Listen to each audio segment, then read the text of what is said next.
재개발 사업은 재건축 사업과는 달리 낙후된 주거 환경까지 모두 정비하는 것이므로 공공사업의 성격을 띠고 있습니다. 주택 재개발 사업 절차, 정비 사업의 진행 절차를 먼저 간략히 설명하겠습니다. 가장 처음으로는 정비구역을 지정한 다음 조합 설립추진위원회를 결성하는데, 조합이 설립되면 시공사를 선정하고 시공사가 선정되면 협력업체들이 갖춰집니다. 서울시에서는 앞으로 시공사 선정을 조합 설립인가 이후 할 수 있도록 개정 조례안을 발의하였습니다. 그런 다음 사업 시행 계획을 세워 사업 시행 인가를 받고 감정평가 및 조합원 분양 신청을 합니다. 이후 최종 공사와 공시를 하고 분양 설계 등을 갖춰서 관리처분 인가를 받습니다. 관리처분 인가를 받으면 이주가 시작되고 철거를 한 다음 조합원 동호수 추첨을 하고 추첨하고 남는 공공주택을 일반 분양합니다. 모든 사업이 완료되면 소유권 이전 고시 후 청산하고 끝이 납니다. 여기까지 간단하게 재개발 절차를 설명하였습니다. 이어서 세부적으로 자세하게 설명하겠습니다. 첫 번째는 정비계획의 수립 및 정비구역 지정입니다. 정비구역 지정 고시가 시행되는 날은 권리 산정일이 기준입니다. 권리 산정의 이후부터는 토지 등 소유자가 증가하는 등 급히 경제적 건축해야 하는데 조합원 수를 늘리기 위한 편법을 제한합니다. 즉, 지분 쪼개기는 금지입니다. 권리 산정일 이후 한 명 이상이 공유 지분으로 토지 매입을 하더라도 분양권은 한 개만 나옵니다. 두 번째는 조합 설립 추진위원회입니다. 추진위원회는 해당 지역 부동산 소유자들을 대표하는 단체로 토지 등 소유자 과반수의 동의를 받은 다음 위원장을 포함한 5명 이상의 위원으로 구성하여 조합 설립을 위한 동의서 등을 진구하는 역할을 합니다. 추진위 단계에서 가장 중요한 업무는 조합 설립을 위한 동의서를 모집하는 것입니다. 세 번째, 조합 설립인가입니다. 조합 설립은 재개발 사업구역의 토지 등 소유자 4분의 3 이상 및 토지 면적의 2분의 1 이상의 토지 소유자 등의 동의를 받은 후 시장에게 인가를 받아 설립됩니다. 조합이 설립되었다는 것은 사업 진행의 불확실성이 낮아지고 안전하게 투자 가능한 단계로 설립 단계에 있는 지역의 능력을 보시는 것도 좋은 투자 방법입니다. 네 번째, 시공사 선정. 조합이 설립되고 나면 시공사 선정 입찰 공고를 내고 조합원 동의를 받아 조합원들의 투표로 선정합니다. 입찰 방법으로는 보편적으로 많이 사용하는 일반 경쟁 2차 지명 경쟁 입찰이 있습니다. 재개발 사업의 성공 여부에 큰 영향을 미치는 요인 중 하나는 시공사 선정과 브랜드입니다. 시공사 선정은 조합원들의 지지를 받아 선정되기 때문에 브랜드들이 힘을 쓰기도 하고 입주민을 위한 주민시설을 업그레이드하기도 합니다.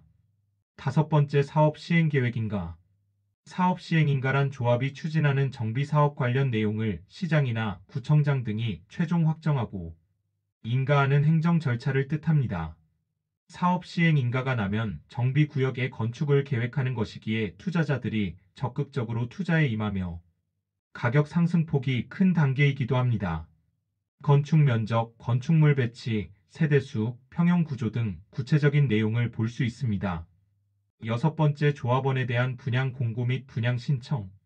사업 시행자는 사업 시행인가 고시일로부터 60일이 된 분양 신청 기간 등을 소유자에게 알리고 분양의 대상이 되는 내역을 공고하여야 합니다. 소유자는 분양 신청 기간에 사업 시행자에게 분양 신청을 해야 합니다.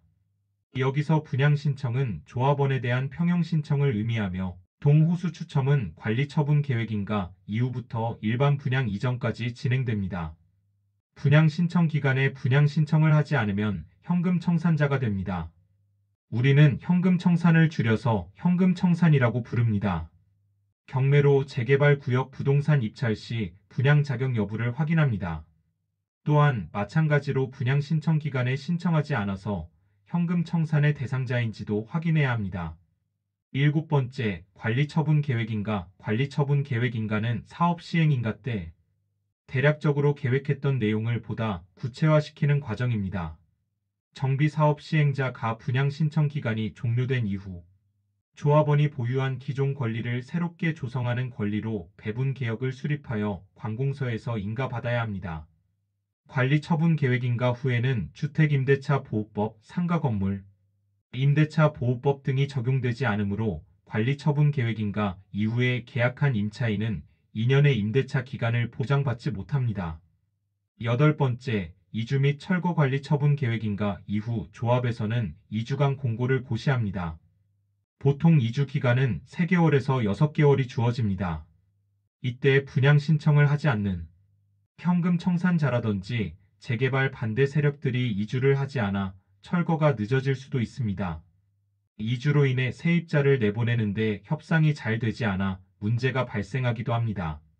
이런 경우에는 명도 소송을 통해 강제 이주를 진행하며 사업 기간이 길어지게 됩니다.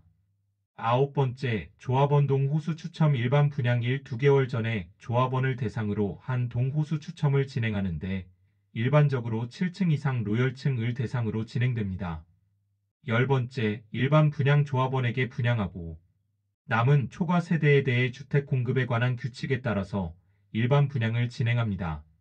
일반 분양 가격은 조합 총회에서 결정하며 일반 분양을 마치고 아파트가 완성되면 준공 인가를 받고 입주가 이루어집니다. 소유권 이전 등기를 마친 후 조합은 청산하고 청산금을 받는지 추가 분담금을 납부해야 하는지 결정됩니다. 여기까지 주택 재개발 사업 절차에 대해서 알아보았습니다. 추가적으로 궁금하신 점이 있으면 댓글로 남겨주시기 바라며 구독과 좋아요, 알림 설정 부탁드리겠습니다.